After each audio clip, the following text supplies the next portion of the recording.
Selam dik severler. Bugün sizlerle beraber Yemeni elbise ya da tülbent elbise de deniyor. Bunlara böyle bir elbise yapacağız. Bunu benden bir takipçim rica etti. Bu dikimi. Bunun için 4 tane yazma aldım ben. Aynı model, aynı desen. Bu şekilde de bir şema hazırladım. İlk önce açıklayıcı olsun diye.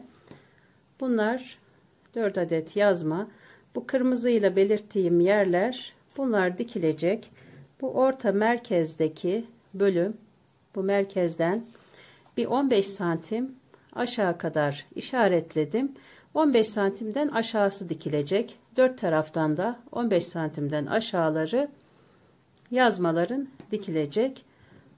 Buralar bu şekilde dikildikten sonra açıkta kalacak, yani bu 15 santimlik bölümleri dikmeyeceğiz.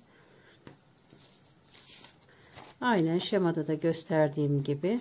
Daha sonra da diktikten sonra da bakın buralar omuzları olacak. Yaka açıklığı buralarda koltuk altlarına gelecek. Şimdi bunların dikişini yapayım ben. Ondan sonra da daha açıklayıcı olur. Diğer işlemlere geçelim. Bu şekilde görünecek.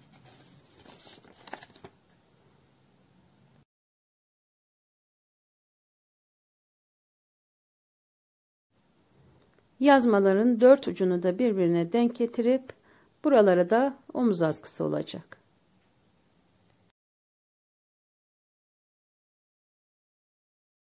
Evet, tülbentlerimi yere serdim arkadaşlar. Şimdi masada gösterince çok belli olmuyor. Masanın ebatı büyük olmadığı için. Bakın 4 adet tülbendi bu şekilde kare olacak şekilde yerleştirdim. Ondan sonra da buralardan, bakın gösterdiğim yerlerden tülbentleri diktim. Sonra merkez noktasında 15 santimlik açıklık bıraktım. Yani 15 santimden aşağısını diktim. Buralarda 15'er, 15, 15, 15 santim bıraktım. Aşağı kadar diktim. Bu bizim buralar koltuk altlarımız.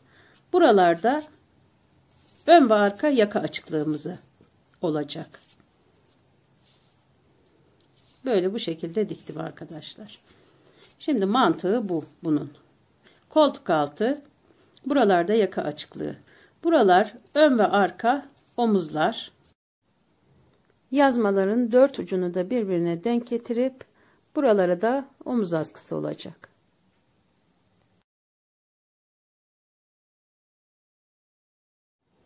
Şimdi bir şey daha belirtmek istiyorum ben. Benim tülbentlerim 95'e 95 santimdi. En ve boy 95'e 95 santim bir kareydi. Yalnız dikeceğim kişi de 1.60 civarında olduğu için bayağı bir bu uçlar, bu şekilde bu uçlar yerleri süpürdü diyebilirim yani. Ben de 15 santim kısalttım tülbentlerimi, 80 santime getirdim. 80 santime 80 santimlik bir kare haline şekline getirdim. Eğer boyunuz 1.60 civarında, 1.70, 1.60, 1.70 civarında ise ancak 80 ya da 85 santimlik bu şekilde tülbentler olabilir yani. Diğer türlü bayağı bir yerleri süpürüyor. 95'e 95 olan tülbentler 1.70 ve üzeri boylar için daha ideal oluyor arkadaşlar. Bu 80 santimlik kendinden overlocklu, kendinden böyle kenarları kıvrımlı yazmalar oluyor, tülbentleri oluyor. Onlardan da çok aradım ama aynısından bulamadım. Ben de hani bir bütünlük olsun diye, yazmaların hepsi aynı olsun diye mecburen bunu tercih etmek zorunda kaldım. Hepsi aynı olsun diye bir takıntınız yoksa bu eşarp parçalarının, tülbent parçalarının, siz kullanmadığınız eşarplardan bile yapabilirsiniz bunu. Daha güzel olur, daha tok durur. Bu zaten sadece hani bir sahil kesiminde, bir mayo üzerine falan olabilecek bir şey. Şimdi bu koltuk altına gelen taraflara ben mecburen pervaz geçirdim. Kendi kumaşından artan parçalardan pervaz yaptım ve onları diktim. Çünkü içine de mecburen overlock yapmak zorunda kaldım. İç taraflarına tülbentlerin. böyle overlock yaptım. Çünkü kumaş bayağı bir attı. Eğer ben kendinden bu overlocklu gibi kıvrımlı istediğim ebatlarda yazma bulabilseydim, tülbent gibi bulabilseydim, yani 10-15 dakikada dikerdim. Öyle düşünüyorum. Şimdi bu beni uğraştırıyor biraz. Mecburen tülbentleri boylarını kısalttığım için. Şimdi buralar bakın koltuk altı. Şimdi buralar koltuk altı. Buralarda ön ve arka omuz. Böyle aynı hani kağıtta göstermiştim şemada. Aynı bu şekilde. Buralar yaka açıklığı. Buralarda koltuk altlarına denk gelecek. Şimdi ben bu iki bölüme şurayı böyle kıvıracağım. Böyle kıvırdıktan sonra omuz şeridi hazırladım. Omuz askısı.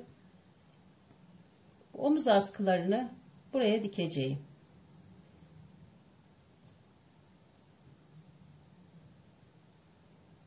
Bakın omuz askıları böyle dikilecek. Burayı da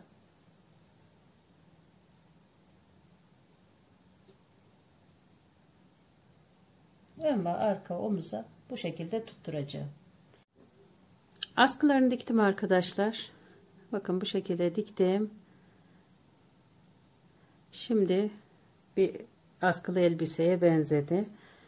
Yakasına da yaka ve etek uçları için de bu şekilde pomponlu bir süs aldım.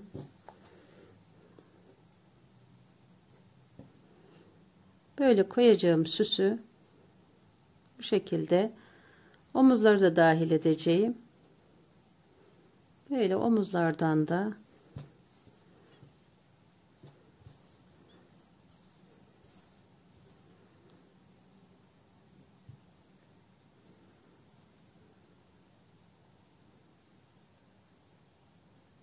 evet böyle bir görüntüsü olacak. Etek ucuna da dikeceğim bu süslerden. Etek ucunu da göstereyim.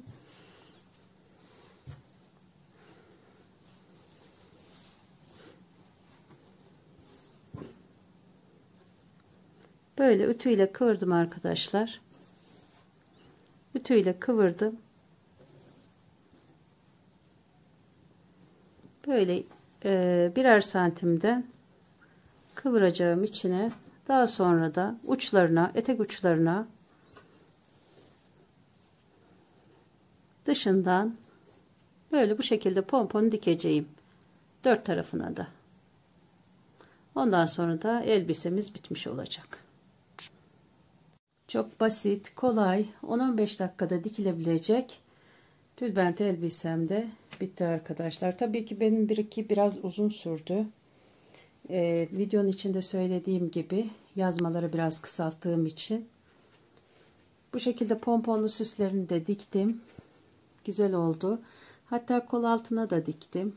Pomponlu süsü biraz fazla bulunca kol altında yaptım. Etek uçları da bu şekilde. Ben bunu 4 adet yazmadan diktim. Eğer siz makineniz falan yoksa evde çok basit bir dikimi var. Hemen bu 4 tarafından dikip buraları tığla da birbirine birleştirebilirsiniz. İğne ardıyla da yapabilirsiniz. İlla ki bu süsleri de koymanıza gerek yok. Basit bir şekilde de yapabilirsiniz yani. Bir 10-15 dakikada yapılabilecek bir şey. Videomu beğendiyseniz beğen butonuna basmayı ve ücretsiz olan kanalıma abone olmayı unutmayın. Bir dahaki dikiş projesinde görüşmek üzere. Hoşça kalın, sağlıkla kalın.